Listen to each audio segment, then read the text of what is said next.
Di ruang rapat yang hening, tangan Aisyah gemetar saat dia menyerahkan remote presentasi ke Nadia, bosnya yang selalu tegas.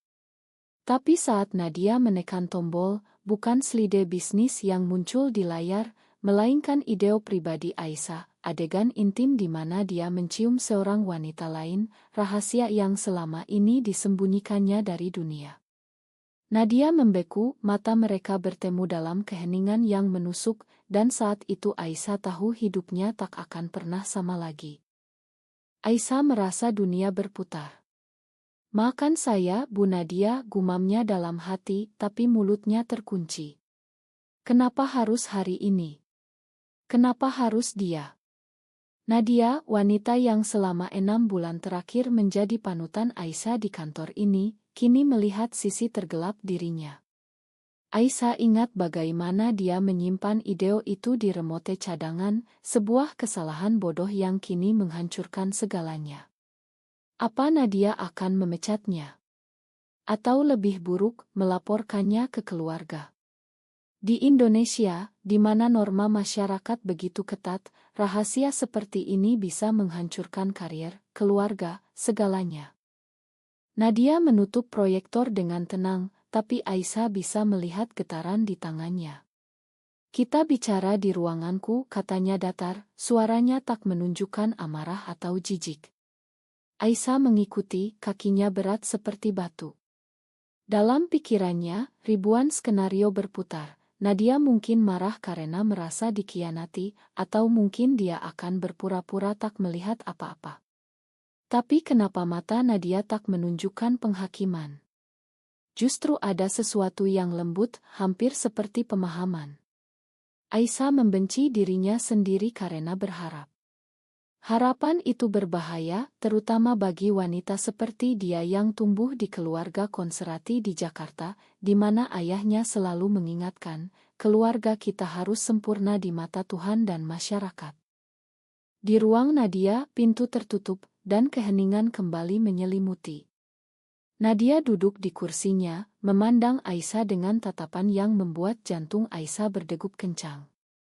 "Itu pribadi, ya?" tanya Nadia pelan. Aisyah mengangguk, air mata hampir jatuh. "Saya tak sengaja, Bu. Tolong jangan katakan pada siapapun." Nadia menghela napas panjang, seolah sedang mempertimbangkan sesuatu yang berat. Dalam hati Nadia, ada gejolak sendiri. Dia ingat masa lalunya, rahasia yang sama yang pernah dia kubur dalam-dalam untuk karirnya. "Aisyah, aku tak akan katakan apa-apa. Tapi kita harus bicara. Karena aku paham." Kata-kata itu seperti pisau yang menusuk hati Aisyah. Paham? Bagaimana bisa? Nadia, wanita sukses berusia 35 tahun, dengan reputasi sempurna di perusahaan multinasional ini, tak mungkin memiliki rahasia serupa. Aisyah merasa marah pada dirinya sendiri karena merasa lega. Ini pasti jebakan. Masyarakat Indonesia tak pernah memakan hal seperti ini. Keluarganya, terutama ibu yang selalu mendorong pernikahan dengan pria baik-baik, akan hancur jika tahu. "Kenapa Bu Nadia bilang begitu?" tanya Aisyah, suaranya bergetar. Nadia ragu sejenak, lalu membuka laci mejanya, mengeluarkan sebuah oto lama. Di oto itu, Nadia muda berpelukan dengan seorang wanita lain, senyum bahagia yang kini terasa jauh. Aisyah terpana. "Itu." Nadia mengangguk. "Ya, Aisyah. Aku pernah seperti kamu. Tapi aku memilih menyembunyikannya. Untuk karier, untuk keluarga. Dan itu menyakitkan." Aisyah merasa dunia berubah. Bosnya, yang selalu dia kagumi dari jauh, ternyata memiliki luka yang sama. Tapi kenapa sekarang? Kenapa dia? Dalam hati Aisyah, ada campuran takut dan tarikan aneh, seperti benang tak terlihat yang mulai menarik mereka lebih dekat.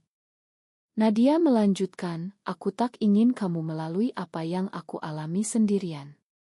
Tapi ini berbahaya. Keluargamu, masyarakat. Semuanya akan menentang. Malam itu, Aisyah pulang ke apartemen kecilnya di pinggiran Jakarta, pikirannya kacau. Dia membayangkan wajah ayahnya, yang selalu bangga dengan putri kesayangannya yang taat. Apa yang akan dia katakan jika tahu? Aisyah merasa bersalah, seolah dia mengkhianati keluarga. Tapi kata-kata Nadia terus bergema, aku paham. Untuk pertama kalinya, Aisyah merasa tak sendirian. Tapi itu juga menakutkan. Apa jika dia mendekat pada Nadia, semuanya akan hancur.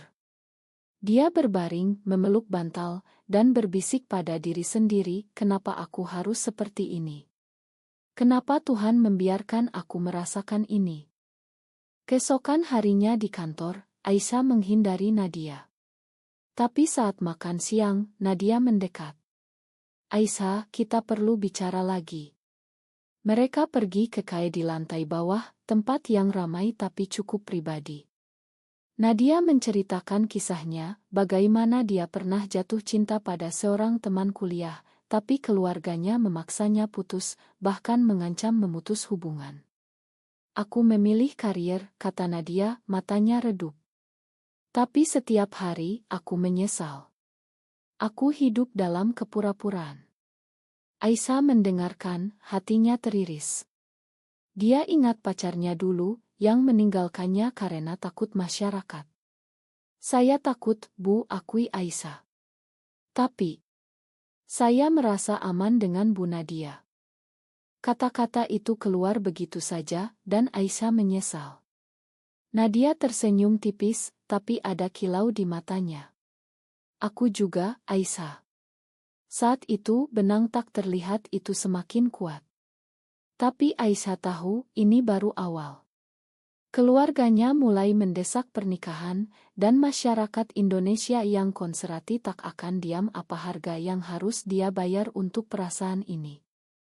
Aisyah tak bisa tidur malam itu, pikirannya dipenuhi wajah Nadia. Kenapa aku merasakan ini, gumamnya pada kegelapan. Setiap kali mata mereka bertemu di kantor, ada getaran yang tak bisa dijelaskan, campuran takut dan keinginan yang membuatnya gelisah. Keluarganya, terutama kakak laki-lakinya yang religius, selalu mengawasi. Kamu harus menikah tahun ini, kata ibunya kemarin ia telepon. Aisyah merasa terjebak, seperti burung dalam sangkar emas yang indah tapi menyiksa. Di kantor, Nadia mulai lebih sering mengajak Aisyah rapat pribadi. Bukan soal pekerjaan, tapi pembicaraan hati ke hati. Aku pernah mencoba menikah dengan pria, cerita Nadia suatu sore. Tapi itu bohong. Aku tak bahagia dan akhirnya bercerai. Keluargaku marah besar, bilang aku membawa malu. Aisyah mendengarkan, merasa sakit di dada. Dia membayangkan dirinya sendiri, dipaksa menikah dengan pria yang tak dicintai. Saya tak mau seperti itu, Bu, katanya. Nadia memegang tangannya sebentar, sentuhan yang membuat Aisyah panas dingin. Maka jangan. Tapi pikirkan risikonya. Risiko itu mulai nyata saat ayah Aisyah datang ke Jakarta tanpa pemberitahuan. Aku dengar kamu sering lembur, katanya curiga. Aisyah berbohong, bilang itu pekerjaan. Tapi dalam hati, dia panik. Apa jika ayah tahu tentang Nadia? Nadia yang kini menjadi lebih dari bos, menjadi teman, mungkin lebih. Mereka mulai bertemu di luar kantor, di kafe tersembunyi, berbagi cerita. Aku suka senyummu, kata Nadia sekali, membuat Aisyah blushing. Tapi setiap pertemuan, ada bayang-bayang takut. Masyarakat Indonesia, dengan undang-undang yang ambigu tentang LGBT, bisa menghancurkan mereka kapan saja. Suatu hari, Aisyah mendapat pesan dari teman lama, hati-hati, ada rumor di kantor tentang kamu dan Bu Nadia. Aisyah syok. Siapa yang tahu? Nadia menenangkannya, kita harus lebih hati-hati. Tapi dalam hati Nadia ada konflik. Dia sudah 35, karirnya di puncak, tapi perasaan pada Aisyah membuatnya ragu. Apa aku layak untuknya, pikir Nadia. Aisyah muda, penuh potensi, tak seharusnya terjebak dalam rahasia seperti ini. Tapi setiap kali melihat Aisyah, hati Nadia meleleh. Keluarga Aisyah semakin mendesak. Kakaknya mengatur kencan buta dengan seorang pria baik dari masjid. Aisyah pergi, tapi sepanjang malam, pikirannya pada Nadia. Ini salah, bisik hatinya. Pulang, dia menangis, menelepon Nadia. Saya tak bisa, Bu. Saya suka Bu Nadia. Nadia diam lama lalu bilang, aku juga, Aisyah. Tapi ini akan sulit. Mereka bertemu malam itu, di taman gelap, saling peluk tanpa kata. Tapi Aisyah tahu, ini pengkhianatan pada keluarga. Apa harga kebahagiaan ini? Hari berikutnya, konflik meledak. Ayah Aisyah datang ke kantor, marah karena mendengar rumor. Apa benar kamu dekat dengan bosmu itu, teriaknya di lobi. Aisyah membeku, Nadia muncul, mencoba menenangkan. Tapi ayah melihat tatapan mereka, dan marahnya meledak. Kamu membawa malu keluarga, katanya pada Aisyah. Nadia membela, ini bukan urusan bapak. Ayah pergi, tapi ancamannya bergema, kamu pulang sekarang, atau jangan pernah kembali. Aisyah hancur. Di apartemen, dia berpikir, kenapa aku harus memilih antara cinta dan keluarga. Nadia datang, memeluknya. Kita bisa hadapi bersama, katanya. Tapi dalam hati, Nadia takut kehilangan segalanya. Karirnya, reputasinya. Apa jika ini terus, semuanya akan runtuh. Malam demi malam, Aisyah bergulat dengan hati nuraninya. Apa aku egois, tanyanya pada cermin. Keluarganya, yang selama ini menjadi pondasi hidupnya, kini retak karena rahasianya. Ayah tak lagi menelepon, ibu menangis setiap bicara. Kembalilah ke jalan yang benar, pinta ibu. Aisyah merasa seperti pengkhianat, tapi perasaan pada Nadia semakin kuat.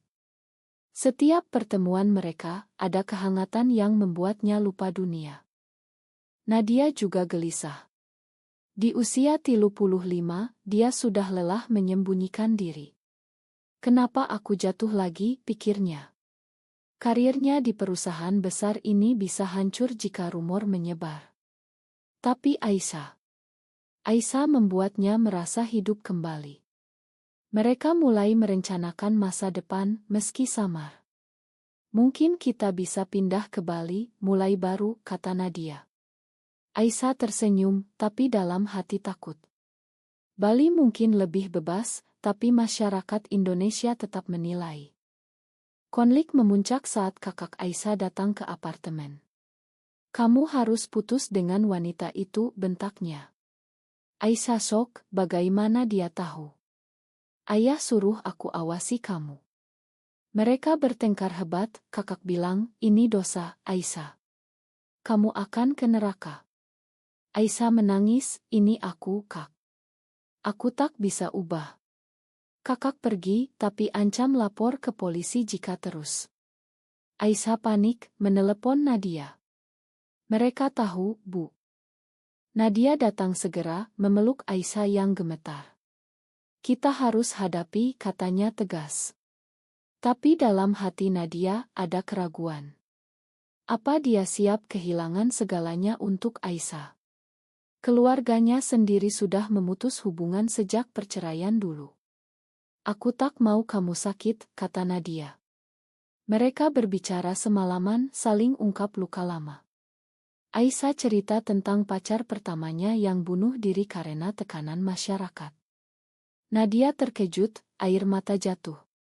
Maafkan aku jika aku membuatmu seperti itu. Pagi harinya, rumor di kantor meledak.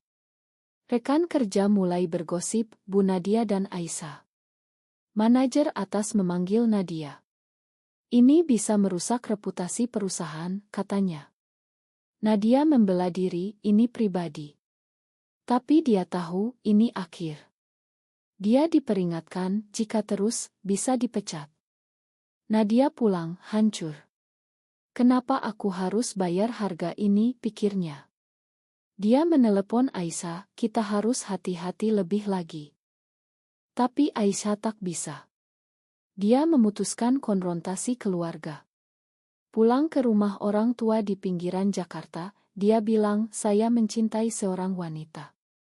Ayah marah besar, ibu menangis. Kamu bukan anakku lagi, kata ayah. Aisyah pergi, hati teriris. Di jalan, dia berpikir, apa ini benar? Apa cinta ini layak segala pengorbanan? Nadia menunggu di apartemen, khawatir. Saat Aisyah datang, mereka peluk erat. Aku kehilangan keluarga, kata Aisyah. Nadia menangis, aku juga akan kehilangan pekerjaan jika terus. Mereka di persimpangan, lanjut atau putus.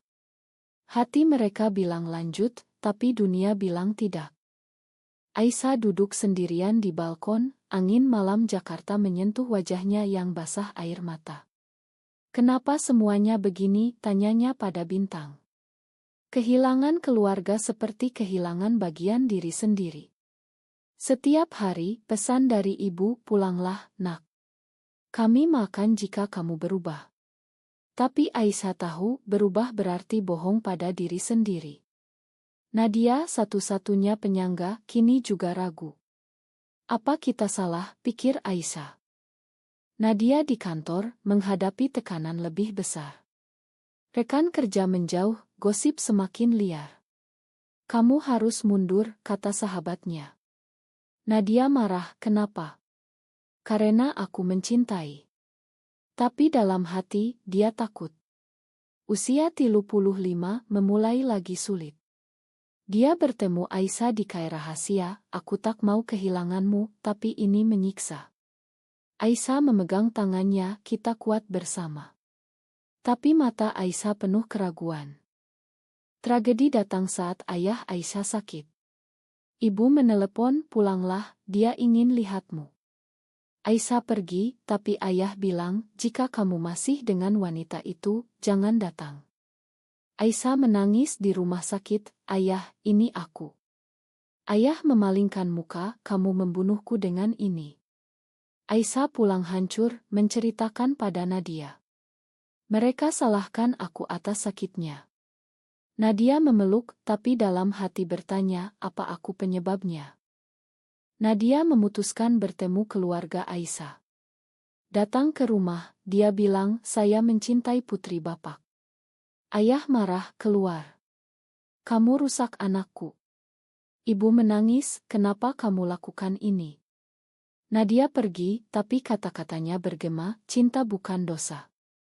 Di mobil, Nadia menangis, kenapa masyarakat begini kejam? Kembali ke Aisyah, mereka bertengkar pertama kali. Kenapa kamu pergi ke sana? Tanya Aisyah marah. Nadia balas, aku ingin bantu. Aisyah bilang, kamu buat lebih buruk. Mereka diam berhari-hari, tapi rindu menyiksa. Aisyah menelepon duluan, Ma, aku takut kehilanganmu. Nadia datang, mereka rekonsiliasi dengan pelukan. Tapi luka semakin dalam. Di kantor, Nadia dipecat. Alasan efisiensi, kata mereka, tapi Nadia tahu sebabnya. Dia hancur, semua karena kita. Aisyah merasa bersalah, makan aku. Nadia bilang, tidak, ini pilihan kita. Mereka memutuskan pindah ke Bali, mulai bisnis kecil. Tapi di bandara, kakak Aisyah muncul, jangan pergi, atau kami laporkan. Aisyah ragu, apa ini benar? Mereka pergi juga, tapi hati berat. Di Bali, kebebasan terasa, tapi bayang-bayang masa lalu mengejar. Di Bali, angin laut seharusnya menyembuhkan, tapi bagi Aisyah, setiap hembusan membawa kenangan pahit. Apa kita bahagia sekarang? Tanyanya pada Nadia setiap malam. Mereka membuka kai kecil, hidup sederhana, tapi luka keluarga tak pernah hilang. Ibu menelepon kadang, ayah semakin lemah karena kamu. Aisyah menangis, merasa seperti pembunuh. Kenapa cinta ini harus bayar begitu mahal, pikirnya. Nadia juga menderita. Karier hilang, teman menjauh. Aku menyesal, tanyanya pada diri sendiri. Tapi melihat Aisyah, jawabannya tidak. Mereka saling dukung, tapi tekanan masyarakat Bali yang lebih liberal pun ada batasnya. Tetangga mulai bergosip, dua wanita tinggal bersama. Nadia marah, ini hidup kami. Tapi dalam hati, dia lelah. Konflik puncak saat ayah Aisyah meninggal. Ibu bilang, kamu penyebabnya. Aisyah hancur, pergi ke pemakaman sendirian. Di sana keluarga menolaknya, kamu bukan keluarga lagi.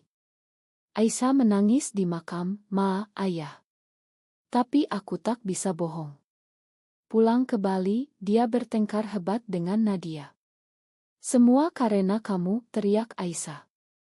Nadia balas, kamu juga pilih ini. Mereka pisah sementara, Nadia tinggal di hotel. Sendirian, Aisyah merenung.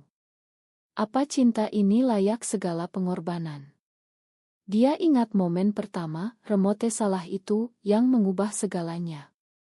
Nadia juga, di hotel, berpikir, aku tak bisa tanpanya. Mereka bertemu lagi, saling Ma. Kita harus lebih kuat, kata Nadia. Mereka memutuskan terbuka, bergabung komunitas di Bali, tapi risiko tetap ada. Waktu berlalu, mereka bangun hidup baru. Tapi luka tak pernah sembuh total. Aisyah sering bermimpi ayah, merasa bersalah. Nadia kehilangan kepercayaan diri. Tapi cinta mereka tumbuh, meski penuh bekas luka.